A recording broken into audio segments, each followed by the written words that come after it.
बिस्मिल्लाहिर्रहमानिर्रहीम। अस्सलाम वालेकुम स्टूडेंट्स। आज हम 2017 सप्ली 1 का सेक्शन सी डिस्कस करने वाले हैं। सेक्शन बी को हमने कम्प्लीटली डिस्कस कर लिया था। तो स्टूडेंट स्टार्ट करते हैं।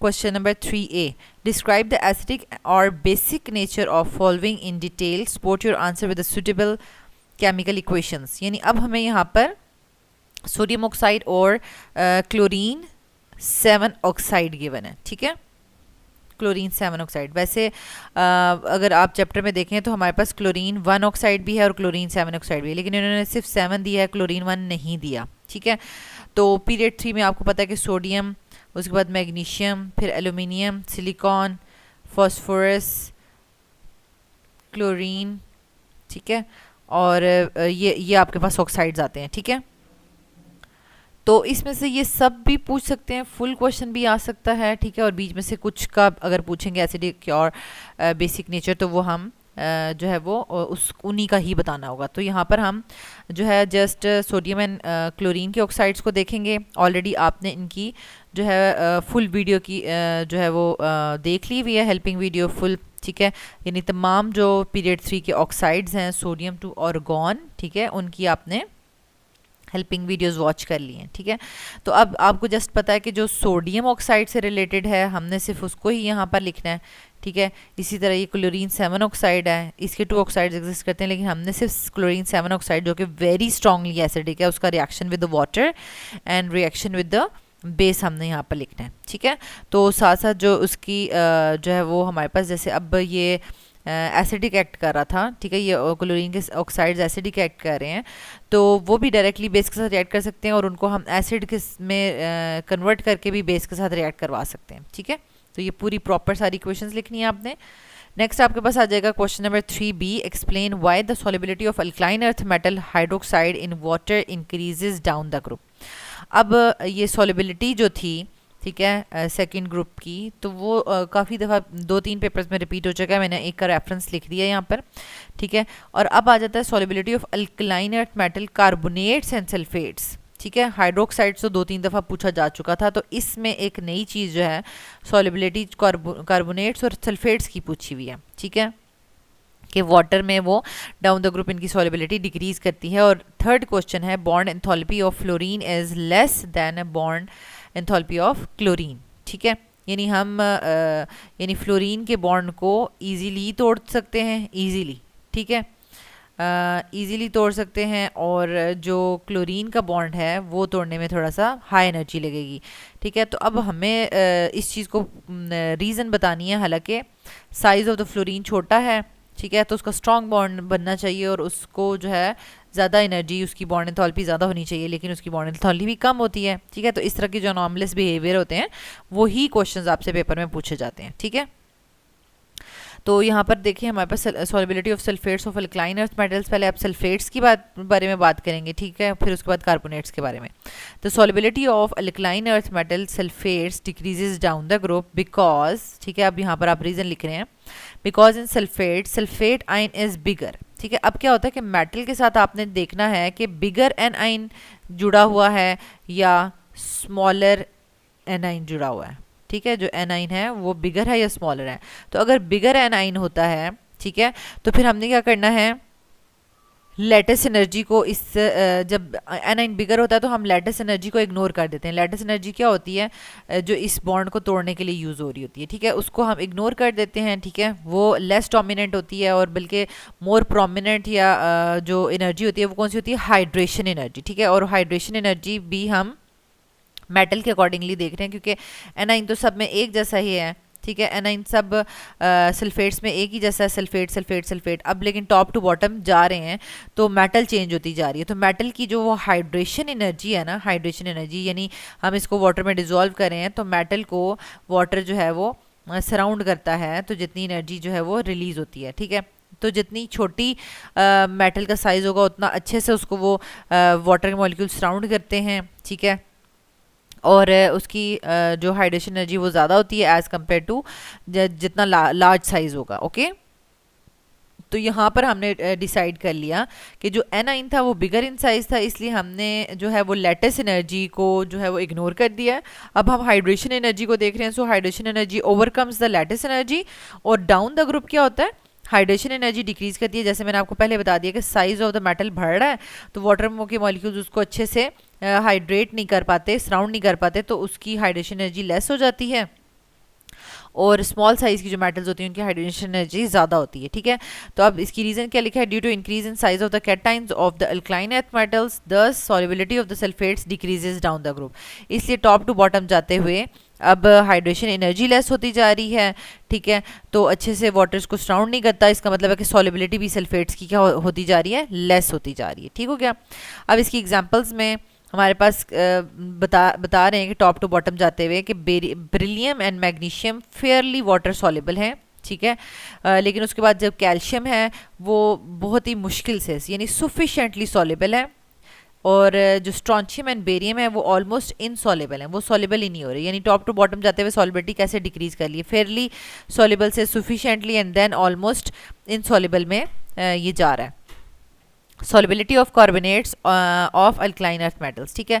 अब अगेन कार्बोनेट्स में भी कार्बोनेट जो है वो मेटल के साथ अगर कार्बोनेट्स जुड़े हुए हैं तो कार्बोनेट्स भी एक कार्बन और उसके साथ 3 ऑक्सीजन जुड़े हुए हैं, ठीक है, 3 ऑक्सीजन जुड़े हुए हैं, तो वो हमारे पास बिगर इन साइज ही है, ठीक है। कार्बोनेट आयन भी बिगर इन साइज है, इसमें भी क्या होगा, हाइड्रेशन एनर्जी ओवरकम कर देगी लैटिस एनर्जी को। सो हम सेम वही रीजन लिखेंगे। So down the group the hydration energy decreases due to increase in the size of the cations of the अल्काइन earth metals, thus the solubility of the carbonates decreases down the group, ठीक हो गया, reason वही आ जाती है। लेकिन examples में आप देख सकते हैं कि carbonates are insoluble in water and therefore occurs as a rock minerals in nature, ठीक है। तो वैसे जनरली जो है वो अगर हम देखें तो जो कार्बोनेट्स होते हैं टॉप टू बॉटम जाते हुए तो सॉल्युबिलिटी और ज़्यादा डिक्रीज कर जाती है, ठीक है। जनरली भी वो कह रहे हैं कि कार्बोनेट्स जो हैं वो वाटर में इनसॉल्युबल ही होते हैं और वो रॉक मिनरल्स के तौर पर पाए जाते हैं नेचर में, ठीक है।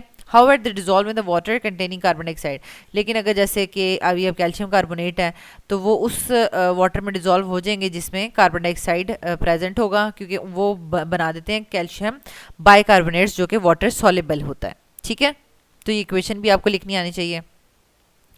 लास्ट वाला जो हमारा क्वेश्चन था बॉन्ड एंथैल्पी वाला, bond enthalpy is a heat needed to break 1 mole of covalent bond to produce individual atoms. यानी अगर आपके पास 1 मोल जो है वो आपके पास प्रेजेंट है, यानी कोई भी मॉलिक्यूल, ठीक है, 1 मोल ऑफ कोवेलेंट बॉन्ड, यानी ये 1 मोल ऑफ कोवेलेंट बॉन्ड आप तोड़ रहे हैं, ठीक है, और इससे आप प्रोड्यूस करें इंडिविजुअल एटम्स, ठीक है। यानी 2 फ्लोराइड के जो है वो एटम्स बन जाएंगे, फ्लोरीन के एटम्स बन जाएंगे, या फिर इस तरीके से हम इसको तोड़ देते हैं, ठीक है। तो energy needed to break the 1 mole of covalent bond to produce the individual atoms, ठीक है, इंडिविजुअल एटम्स बन जाएंगे ये, तो 2 क्लोरीन एटम्स बन गए हैं, ठीक है। यानी यहाँ पर कोई हमने वो नहीं लिखा हुआ कि कोई आयन शाइन है, आयन वगैरह कुछ भी नहीं है, बल्कि आप कह लें कि ये रेडिकल फॉर्म में आ गया है, ठीक है, एटम्स की फॉर्म में आ गया। तो bond enthalpy of fluorine is less than chlorine, उसकी रीज़न क्या है, because due to very small size of the fluorine, size बहुत छोटा है ना इसका, फ्लोरीन का साइज बहुत छोटा है, atom size of the fluorine atom in a fluorine molecule, repulsions between the non bonding electrons is very large as compare to the other halogens. यानी जो एक तो है कि कुछ यानी हमारे पास ये इलेक्ट्रॉन्स जो है वो बॉन्ड बना रहे हैं, कोवेलेंट बॉन्ड बना रहे हैं, लेकिन उसके अलावा ये जो नॉन बॉन्डिंग इलेक्ट्रॉन्स प्रेजेंट हैं, साइज़ छोटा होने की वजह से, यानी एटम का साइज़ छोटा होने की वजह से ये आपस में बहुत ज़्यादा रिपल्शन शो कर रहे हैं, ठीक है, ये भी रिपल्शन शो कर रहे हैं, ठीक है। तो रिपल्शन शो करने की वजह से तो ये फ्लोरीन जो है ना वो थोड़ा सा दूर चला जाता है, उसका बॉन्ड लेंथ इंक्रीज कर जाती है, ठीक है, डिस्टेंस हो जाता है, तो इस वजह से बॉन्ड लेंथ इंक्रीज हो गई, तो इट मीन्स कि बॉन्ड एंथैल्पी जो है वो डिक्रीज कर गई है, ठीक है। तो इसकी रीजन देखें क्या लिखा हुआ है, because due to very small size of the fluorine atom in the fluorine molecule, repulsions between the non bonding electrons is very large as compare to the other halogens. This makes the fluorine atom in F2 molecule repel each other, जिसकी वजह से दोनों जो है वो fluorine के molecules एक दूसरे को क्या, फ्लोरीन के एटम्स एक दूसरे को क्या करना शुरू हो जाते हैं, रिपेल करना शुरू हो जाते हैं, और वो ऐसे दूर चले जाते हैं, ठीक है। एंड जब रिपेल करते हैं तो रिपेल होने की वजह से ये इजीली टूट भी जाता है, ठीक है, and helps in the dissociation of F2 molecule in fluorine atoms. That's why the bond enthalpy of fluorine is less than chlorine. Next हमारे पास आ जाता है क्वेश्चन, नेक्स्ट क्वेश्चन है हमारे पास question number 4A, give a chemical reaction showing the preparation of each of the following mechanisms are not required. अब ये देखिए बहुत ज़्यादा इंपॉर्टेंट है, ये सारे के सारे चैप्टर 19 में से पूछे गए हैं, ठीक है। साइनोहाइड्रिन भी आपने वहीं पर बनाया था, ठीक है। आइमीन्स भी एल्डिहाइड में एल्डिहाइड का अमोनिया के साथ रिएक्शन करवाया था, ठीक है।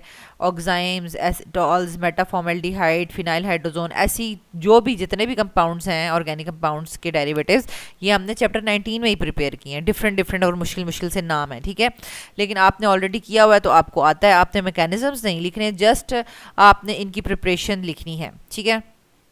जैसे कि यहाँ पे लिखा हुआ है कि सायोनोहाइड्रिन, सायोनोहाइड्रिन जो है वो आपने एक लाइन में लिखना है कि हाइड्रोजन साइनाइड एड्स टू, यानी ये जो हमारे पास हाइड्रोजन साइनाइड है ना HCN, adds to the aldehyde or ketones. तो ये मैंने एल्डिहाइड की एग्जांपल लिखी हुई है, ये कीटोन की लिखी हुई है, ठीक है। और ये बनते कैसे हैं, सोडियम साइनाइड और HCl, ये देखें सोडियम साइनाइड और HCl आपस में रिएक्ट करके HCN और NaCl बनाएंगे, ठीक है। और ये HCN जो है वो ऐड होता है, ठीक है। तो ये सिंपल आपने ये वाले रिएक्शंस किए हुए हैं, ये वाला पाई बॉन्ड टूटेगा, H जो है वो ऑक्सीजन के साथ ऐड हो जाएगा, ठीक है, और CN जो है वो कार्बन के साथ ऐड हो जाएगा। तो इसका नाम अगर ये एसिटल्डिहाइड है तो एसिटल्डिहाइड साइनोहाइड्रिन बन जाएगा, एसीटोन है तो एसीटोन साइनोहाइड्रिन बन जाएगा, ठीक है। नेक्स्ट आपके पास आ जाता है आइमीन, ठीक है। आइमीन्स जो है वो शिफ्ट बेसिस को भी कहते हैं, ठीक है। ये भी आपने चैप्टर 19 एल्डिहाइड में पढ़ा था कि अगर प्राइमरी अमीन्स को हम रिएक्ट करवाएं, primary amines react with the aldehyde and ketones to form the imines, ठीक है। इसको अमीन्स नहीं कहते, ए से नहीं कहते, आइमीन्स कहते हैं, आइमीन्स ऑल्सो कॉल्ड शिफ्ट बेसिस। तो ये ऑब्जेक्टिव में भी आपसे पूछा जा सकता है, ठीक है। तो यहाँ पे सिंपल आपने करना क्या है कि आइमीन्स का जो सॉरी प्राइमरी अमीन्स का जो हाइड्रोजन है उसको एल्डिहाइड के ऑक्सीजन के साथ रिप्लेस कर देना, ठीक है। एल्डिहाइड को अगर हम इस तरह करके लिखें कि CH3 और H है और इस तरफ जो है वो H2 और इसके साथ नाइट्रोजन है, ठीक है। तो ये आपस में जब जाएंगे, ठीक है, तो आपके पास इस तरीके से डबल बॉन्ड बन जाएगा नाइट्रोजन और कार्बन के दरम्यान में। ये देखिए नाइट्रोजन और कार्बन के दरम्यान में डबल बॉन्ड जो है वो बन गया है। नेक्स्ट हमारे पास है फिनाइल हाइड्रोजोन, ठीक है। अब फिनाइल हाइड्रोजोन क्या है, ये अमोनिया के जो डेरिवेटिव्स थे वो उनको हमने ऐड करना था। फिनाइल हाइड्रोजीन को ऐड करेंगे तो वो फिनाइल हाइड्रोजोन में कन्वर्ट हो जाएगा, ठीक है। तो phenyl hydrazine reacts with aldehyde and ketones to form the phenyl hydrazone. अब क्या है कि इस तरह का क्वेश्चन आ जाए अगर 6 मार्क्स का, तो स्टूडेंट्स को समझ नहीं लगती कि हम सिंपल डायरेक्ट इक्वेशन लिख दें, क्या करते हैं, ठीक है। तो बेसिकली आप फिनाइल हाइड्रोजोन का पहले बताएं तो सही ना कि वो होता क्या है, किसको किससे रिएक्ट करेंगे, फिर आपने रिएक्शन करना है। तो ये दोनों सेम ही रिएक्शन है, बस एक में यहाँ पर H लगा हुआ और एक में यहाँ पे CH3 लगा हुआ है, क्योंकि हम वहाँ यहाँ पर बात करें कि एल्डिहाइड एंड कीटोन्स किसी के साथ भी रिएक्ट करके फिनाइल हाइड्रोजोन बनाया जा सकता है, ठीक है। तो फिनाइल हाइड्रोजोन एल्डिहाइड के साथ रिएक्ट करेगा तो एसिटल्डिहाइड फिनाइल हाइड्रोजोन बन जाएगा या फिर एसीटोन फिनाइल हाइड्रोजोन बन जाएगा, ठीक है। ये आपने ऑलरेडी बहुत डिटेल में ये रिएक्शंस किए हुए हैं। ऑक्साइम कैसे बनता है, hydroxyl amine adds to the aldehyde and ketones to form the oxime, ठीक है। अब ये देखा हाइड्रोक्सिल अमीन है, ये वाला ऑक्सीजन इस H2 के साथ जा रहा है, ठीक है। तो N और कार्बन का डबल बॉन्ड बन जाएगा।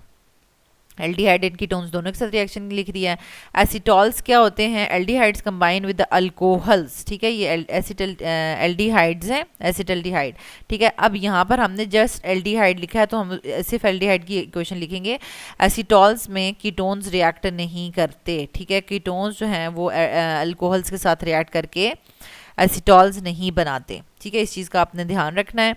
ये जस्ट एल्डिहाइड्स ये रिएक्शन देते हैं, तो आप इसको वैसे डिफ्रेंशिएशन के लिए भी यूज़ कर सकते हैं, लेकिन मोस्टली हम जो एल्डिहाइड एंड कीटोन्स को डिफ्रेंशिएशन के लिए हम सिल्वर मिरर टेस्ट या फेलिंग्स या बेनेडिक्ट सोल्यूशन टेस्ट करते हैं, ठीक है। Aldehyde combine with alcohols in the presence of hydrogen chloride gas, ठीक है। ये हाइड्रोजन क्लोराइड गैस है टू फॉर्म एसिटॉल्स। अब यहाँ पर क्या होता है कि आपके पास दो जो है वो OH के मॉलिक्यूल हैं, दो हैं, ठीक है।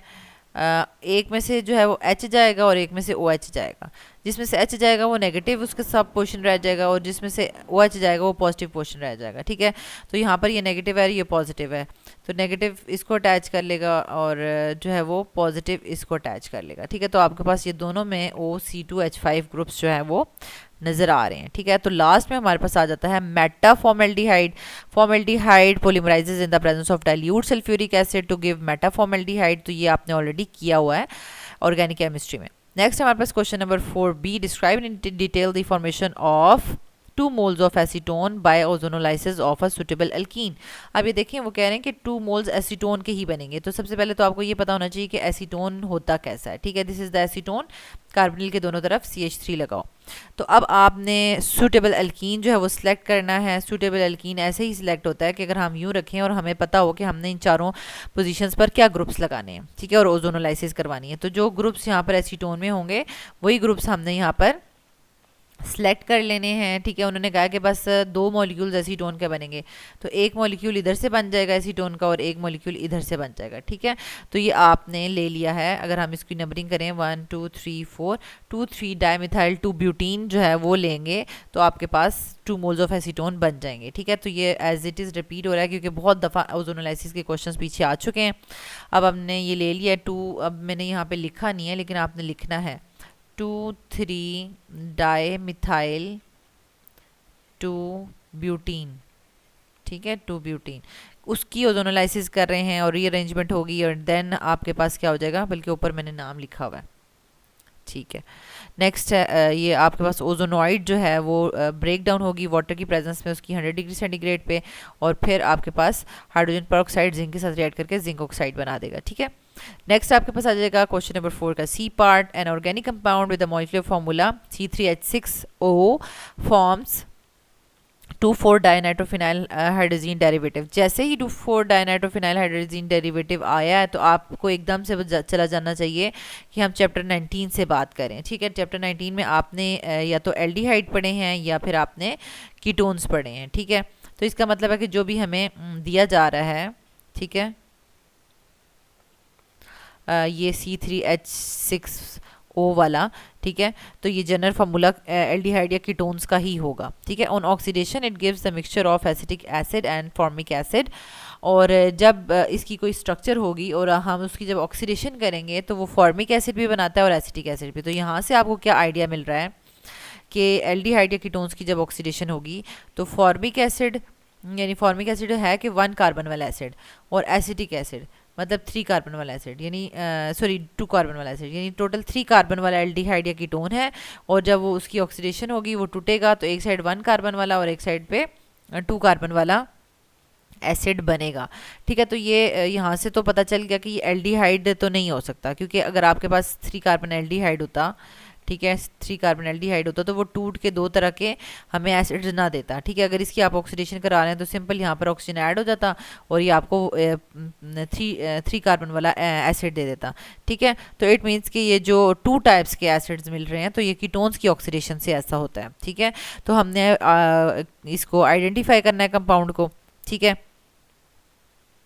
सबसे पहले इन्फॉर्मेशन लिखते जाएं। मॉलिक्यूलर फार्मूला C3H6O है, तो इसका मतलब है कि ये फार्मूला जो है वो एल्डिहाइड कीटोन्स दोनों का यही फार्मूला है, तो हमने ब्रैकेट में लिख दिया मे बी एल्डिहाइड और कीटोन। अब 2,4 डाइनाइट्रोफिनाइल हाइड्रोजीन डेरिवेटिव बनाता है, तो इसका मतलब है कि एल्डिहाइड कीटोन दोनों ही इसके साथ रिएक्ट कर सकते हैं। तो इस यहाँ पे भी हमें कंफर्म नहीं हुआ, हमने लिखा है मे बी एल्डिहाइड और कीटोन। नेक्स्ट है हमारे पास एल्डोल कंडेंसेशन रिएक्शन, ये देता है। ठीक है, तो ऑब्वियसली बात है कि एल्डोल कंडेंसेशन तो दोनों ही देते हैं, एल्डिहाइड कीटोन्स दोनों ही देते हैं। And does not reduce Tollens reagent. ठीक है, ये टॉलेंस रिएजेंट को रिड्यूस नहीं करता, इसका मतलब है कि टॉलेंस रिएजेंट के साथ ये रिएक्ट नहीं करेगा। तो इसका मतलब है कि ये कीटोन है, क्योंकि एल्डिहाइड्स तो टॉलेंस टेस्ट देते हैं। ठीक है, तो इट मीन्स कि ये कीटोन बनाना होगा, हमें 3 कार्बन वाला कीटोन बनाना होगा। और on oxidation it gives acetic acid and formic acid, तो ये उसका हमें प्रॉपर स्ट्रक्चर पता चल गया है कि ये प्रोपानोन है। ठीक है, और इस तरह से हमने इसका स्ट्रक्चर ड्रॉ कर दिया। और फिर हमने ये सारे जो 4 टेस्ट हुए हुए हैं, 2,4 डाइनाइट्रोफिनाइल हाइड्रोजीन के साथ भी रिएक्शन, फिर एल्डोल कंडेंसेशन और फिर ऑक्सीडेशन, ये तीनों रिएक्शंस हमने करके दिखाने हैं। ठीक है, और टॉलेंस के साथ तो ये नो रिएक्शन देगा। तो ये देखें, ये हमने 2,4 डाइनाइट्रोफिनाइल हाइड्रोजीन के साथ ये रिएक्शन लिखा है। ठीक है, नेक्स्ट हमारे पास है ये एल्डोल कंडेंसेशन हो रही है इसकी प्रोपानोन की। नेक्स्ट है ये हमारे पास टॉलेंस रिएजेंट है, और टॉलेंस रिएजेंट में हमने कहा कि नो रिएक्शन, और ये ऑक्सीडेशन हो रही है तो यहाँ से ब्रेक डाउन होगा बॉन्ड, ठीक है, तो 1 कार्बन एंड 2 कार्बन एसिड्स बन जाएंगे, ठीक है। तो इस तरीके से आपने इसको, अगर इस तरह का कोई क्वेश्चन आ जाए तो आपने सॉल्व करना है, ठीक है। नेक्स्ट है क्वेश्चन नंबर 5 का A part, describe the factors that affect the activity of enzymes. Factors affecting the activity of the enzymes कौन कौन से हैं हमारे पास। Enzymes are very sensitive to the environment in which they work, यानी अब enzymes, आपको पता है कि एंजाइम्स प्रोटीन्स इन नेचर होते हैं, ठीक है, और वो जिस एनवायरनमेंट में काम करें, अगर वहाँ पे अगर थोड़ा सा भी आप कह लें एनवायरनमेंट में चेंज आएगा, अब वो फैक्टर्स हम डिस्कस करते हैं, थोड़ा सा भी चेंज आता है तो ये एंजाइम्स प्रॉपरली वर्क नहीं करेंगे और रिएक्शन को कैटालाइज नहीं करेंगे। तो जो भी फैक्टर जो है वो चेंज कर दे केमिस्ट्री या शेप ऑफ द एंजाइम को चेंज कर दे, तो वो उसकी एक्टिविटी को भी डिस्टर्ब कर देती है, अफेक्ट कर देती है। Some of the factors that can affect the rate of enzyme action are given below. सबसे पहला है टेम्परेचर, ठीक है, टेम्परेचर है, फिर आपके पास कंसंट्रेशन ऑफ सबस्ट्रेट है, एंड देन आपके पास पीएच है।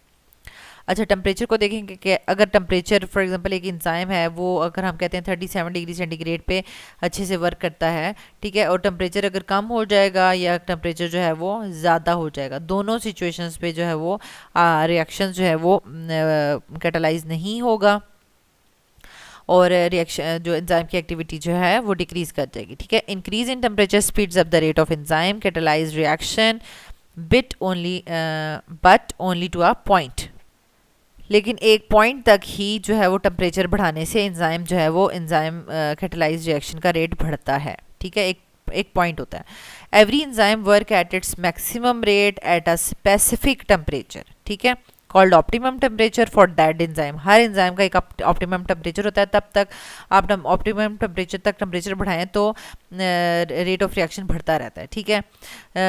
फॉर एग्जांपल एनिमल एंजाइम का जो ऑप्टिमम टेम्परेचर है 37 डिग्री सेंटीग्रेड है और प्लांट एंजाइम का 60 डिग्री सेंटीग्रेड, ठीक है। When temperature rises towards certain limit, तो ये आपने वैसे एक दफ़ा ही अंडरस्टैंड कर लिया तो आप अपने वर्ड्स में भी ये इस तरह के क्वेश्चंस लिख सकते हैं, ठीक है, कि जब टेम्परेचर उस सर्टन लिमिट से बढ़ जाएगा तो heat adds in the activation energy, ठीक है, और अब वो एक्टिवेशन एनर्जी में और ज़्यादा हीट ऐड हो गई है, ठीक है, और and it also provides the kinetic energy for the reaction, so the reactions are accelerated, ठीक है, but when the temperature is raised well above the optimum temperature, ठीक है, तो क्या होगा, heat energy increases the vibrations of the atoms, ठीक है, एक सर्टन लिमिट तक तो हीट ऐड होती जा रही है और काइनेटिक एनर्जी प्रोवाइड होती जा रही है और रेट ऑफ रिएक्शन जो है वो एक्सेलरेट हो रहा है, तेज़ हो रहा है, ठीक है। लेकिन जब ऑप्टिमम टेम्परेचर से टेम्परेचर बढ़ जाएगा तो वो जो हीट एनर्जी आ रही थी वो इंक्रीज कर देगी vibrations of the atoms of the enzymes and globular structure of the protein is lost, जो उनका ग्लोबुलर स्ट्रक्चर था प्रोटीन्स का वो लॉस्ट हो जाता है, ठीक है। This is known as denaturation of enzymes, enzyme denature हो जाते हैं। तो यहाँ पर ये देखें, it results in the rapid decrease in the rate of enzyme action and it may be blocked completely, ठीक है। तो या तो उसकी डिक्रीज हो जाती है एक्टिविटी या फिर कम्प्लीटली वो डिस्ट्रॉय हो जाता है, ठीक है। यहाँ पर देखें टेम्परेचर जो है वो बढ़ाया जा रहा है, 10 पे बढ़ाया जा रहा है, फिर 20 पे, फिर आगे 30 पे, 40 पे, तकरीबन 30 to 40 के मिड में, ठीक है, 38 कह लें या 37 कह लें, यहाँ पे लिखा हुआ है आपकी बुक में। इस पिक्चर को और ज़्यादा अच्छे से इसको देख लीजिएगा, यहाँ पर 37 लिखा हुआ है कि ऑप्टिमम टेम्परेचर 37 पे बहुत मैक्सिमम इसका रेट ऑफ रिएक्शन आ रहा है, ठीक है।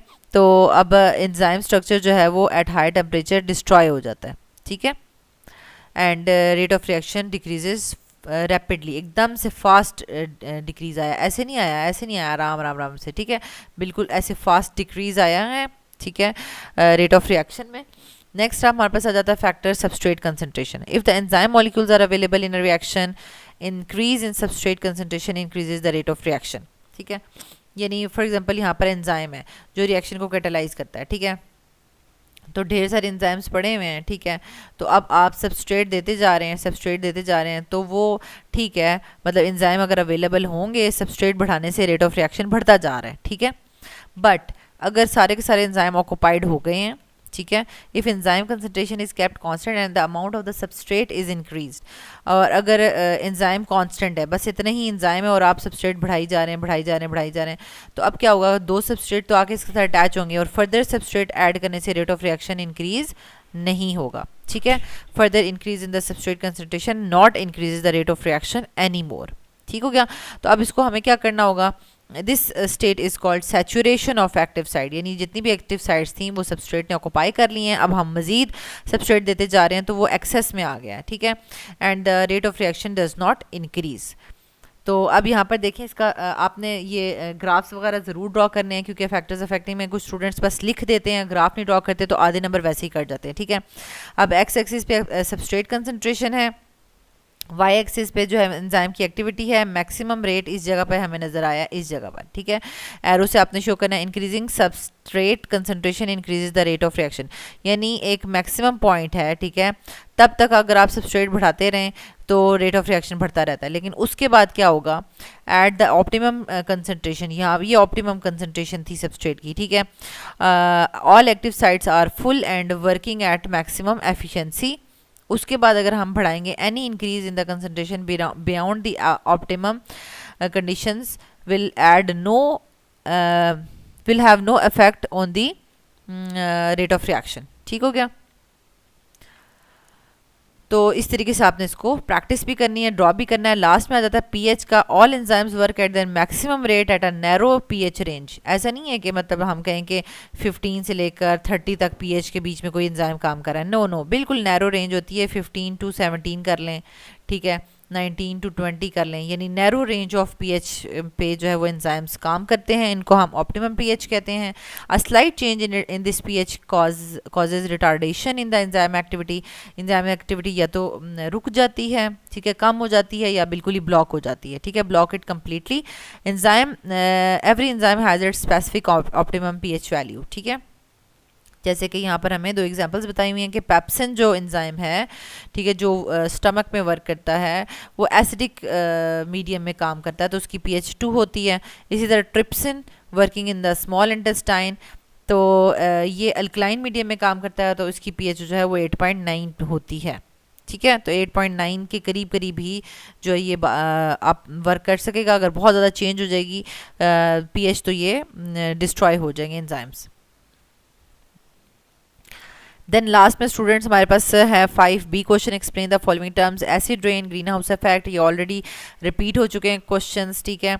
व्हाट इज़ PAN, ठीक है, तो ये पर ऑक्सी एसिटाइल नाइट्रेट, ये भी आपने ऑलरेडी कर लिया है। तो students, thank you so much students for watching this video, और हमने इसको कम्प्लीटली डिस्कस कर लिया है, और आपने इसको बहुत अच्छे से प्रिपेयर करना है। अल्लाह ताला आपको बहुत आसानियाँ अता फरमाए और आसानियाँ तकसीम करने का शर्फ अता फरमाए, आमीन।